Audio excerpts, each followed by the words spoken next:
Uh, in past classes, we discussed about ground wave propagations, tropospheric and ionospheric propagations, right? In this particular class, we are going to be discuss some core concepts of ground wave propagations, right? In that particular concept, we are going to discuss today is plane earth reflections, or we can call it as ground reflection model, right? In this particular concept, just we are assuming that we have a transmitter antenna, and also we have a receiver antenna, and the height of the transmitter we can indicate it as ht, and the height of the receiver antenna we have, I mean, we people indicated as hr, right? Here the transmitter transmits the signal which goes in the direct path to the receiver. I mean, in this particular path there is no obstructions, there is no reflection, scattering, nothing, right?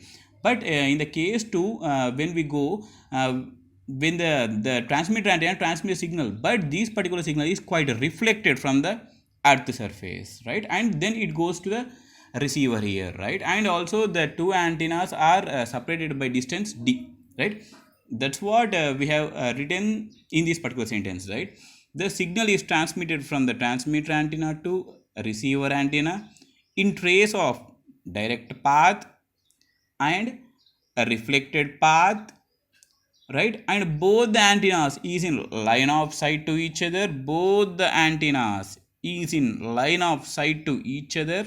The field strength of ground wave, the field strength of ground wave is on the first day lecture, in the first video, I explained about the introduction of wave propagation, right? In that particular video, we also discussed about ground wave and basics of ground wave propagations, right? In that particular concept, I explained about this particular equation, right? Again, we are going through this particular equation. E is equals to 120 pi ht hr ia by lambda d. Here ht is nothing but height of the transmitter antenna, hr is nothing but height of the receiver antenna, and we have two antennas. That's what ia is indicated, antenna current, because we have two antennas, transmitter and receiver, antenna current. And 120 pi is nothing but, you people clearly know, 377 ohms, right? The 377 ohm is nothing but intrinsic impedance of free space, right? Lambda is nothing but wavelength, d is nothing but distance at the point from the transmitter, right? Now just you people focus on this particular signal itself. We can call it as a reflected wave, right? Just for our convenience, we people I will explain in two cases, right? Case 1, consider this particular surface as smooth surface like highway roads, right? When this particular signal is reflected on this particular smooth surface, there is a loss of signal strength, right? Because it is quite obstructed here, it is quite reflected from the a smooth surface, right? There is a loss of signal strength, right? When the loss of signal strength is happened, there is a quite difference in phase and magnitude, right? I mean, why there is a difference in phase and magnitude? Because there is obstruction of reflection is happened, automatically the loss of signal strength is happened. Thus there is a difference in phase and magnitude, right? Right. Just case 2, consider this particular surface as a rough surface like village roads, kacha roads, right? When a particular wave is reflected on the rough surfaces, automatically there is a loss in signal strength, but there is a huge loss in the signal strength, right? There is a huge difference, there is a huge difference in the phase and magnitude when quite compared to the smooth surface, right? Because this particular surface is very rough. When the particular signal is reflected over here, automatically there is a huge loss of signal strength, automatically huge difference in phase and magnitude when compared to the smooth reflections or smooth surface, right?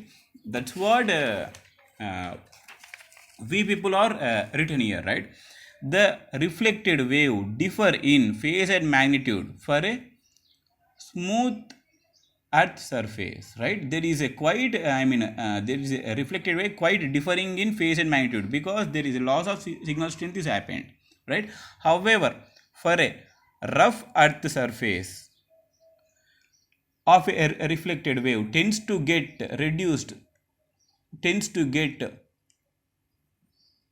more loss of signal strength when compared to the smooth earth reflections. See here, when the particular signal is reflected on a rough surface, there is a huge loss of signal strength. Automatically, when the huge loss of signal strength is happened, there is a huge difference in the phase and magnitude, right? When compared to the smooth earth reflections or surface, right? Thus the important here over here is we have to estimate that particular surface is smooth surface or rough surface, right?